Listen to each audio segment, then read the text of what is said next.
Man of steel पे अगर हम ज़्यादा बात नहीं कर पाएंगे, लेकिन इतना मैं कहूँगा, तुम देखोगे तो मैन ऑफ स्टील में लोग कहते हैं कि जैसे अपन बात करते हैं कि यार वो इतना पावरफुल है, वो ये तोड़ देता है, सोनिक बूम है।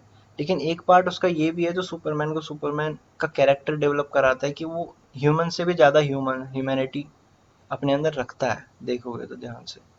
क्योंकि हम्म। वो सीन याद करो जब उसको जॉर्ड की गर्दन तोड़नी पड़ती है, लेकिन वो तोड़ना नहीं चाहता। जो सामने लेजर मार रहा होता है ह्यूमंस को, क्रिप्टोनियन भी उसी के, ह्यूमंस भी उसी के, ठीक है। उसके लिए हार्ड चॉइस हो जाती है और वो मारना नहीं चाहता। तभी तो वो चिल्लाने वाला सीन डाला है जैक स्नाइडर ने कि उसका जब वो गर्दन तोड़ देता है तो वो खुद इतना फ्रस्ट्रेट हो जाता है कि मेरे को आखिर में क्यों करना पड़ा। तो वो इस चीज को समझता है यार। इवन कितना अच्छा कैरेक्टर डेवलपमेंट है, वो सीन्स याद करो जब वो उसका यंग एज में दिखाया है, जब उसको हाँ पता हाँ है हाँ। उसके अंदर क्या पावर है। जो बच्चे उसको बुली कर रहे हैं, उसको अर्थ के बाहर फेंक सकता है वो, लेकिन वो नहीं करता। तो ये उसके फादर और मदर ने जो अर्थ पे रहते हैं, जो कि जॉनथन कैंट और मार्था कैंट है, उन्होंने सिखाई है। तो ये मतलब बट सुपरमैन एक्चुअली में ये है।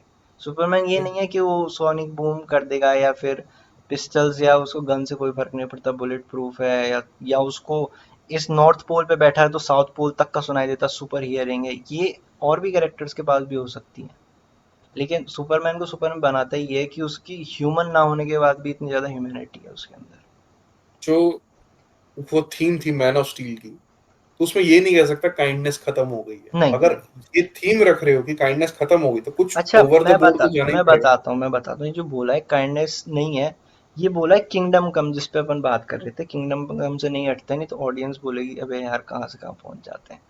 ठीक है, तो किंगडम कम में यही है कि भाई यहाँ पे काइंडनेस और खत्म हो गई है या क्राइम और बढ़ गया है, और जो सुपर हीरोज एग्जिस्ट कर रहे हैं, जो लोगों को सेव करना चाहिए जिनको, वो लोग खुद प्रोफेशनल हो चुके हैं, कॉर्पोरेट हो चुके हैं, किसी एक्टर के साथ काम कर रहे हैं, ओ, किसी का। मतलब वही हाँ, सब, मतलब कि ये वो द बॉयज वाली द बात बॉयज समझ ले। टाइप। हाँ, किसी के लिए काम करने लग गए, और कोई कोई मॉरल कोड नहीं रहा, किल कर रहे हैं तो किल ही कर दे रहे हैं, फिर किसी को तो बचाना ये है तो। फिर सुपर हीरोज तक ही लिमिटेड है, नॉर्मल पब्लिक तक नहीं? नॉर्मल पब्लिक नॉर्मल ही है। अब देख, वो बेसिक क्राइम है, नॉर्मल, जैसे नॉर्मल सिटी अपनी है वैसे ही मान ले। लेकिन सुपर हीरोज की जरूरत इसलिए पड़ रही है क्योंकि सुपर विलन है। आई मीन ह्यूमन से लड़ने के लिए सुपरमैन को आना नहीं पड़ेगा, उसके लिए पुलिस है सिटी की। कॉमन कॉन्सेप्ट यही आता है कि सुपर विलन है तभी सुपर हीरो है, विलन के बिना हीरो की क्या वैल्यू रहती है अपने को भी पता है।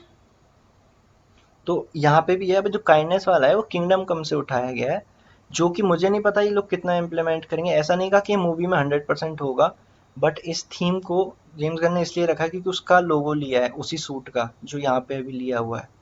लोगोस बहुत हैं, एस के भी बहुत अलग सिंबल्स दिख जाएंगे, अलग टाइप के वर्जन सूट के, लेकिन किंगडम कम का उठाया। किंगडम कम की स्टोरी लाइन ये कहती है कि जब सुपरमैन रिटायर हो जाता है, उसके बाद ये सुपर हीरोज अपने ही कोड्स ब्रेक करते हैं, ठीक है। और एग्जैक्टली जो उनका काम है वो नहीं कर रहे होते, तब फिर सुपरमैन वापस आता है, रीस्टैब्लिश करता है सबको, एक टेबल पे लाता है, और फिर उसके बाद वापस से वो ऑर्डर मेंटेन करता है, उसको आना पड़ता है। और उसके बाद मेरे को नहीं पता क्या होता, कॉमिक नहीं पढ़ी, मेरे को बस एक रिव्यू पता है कि ये स्टोरी लाइन है। अब उसमें क्या होता है कि कौन विलन है, नो आइडिया, क्या चक्कर रहता है, कौन बिट्रे करता है कोई पता नहीं, टीम का भी नहीं पता मेरे को। तो उनसे इंस्पिरेशन लिए हुए ये लोगो लिया है।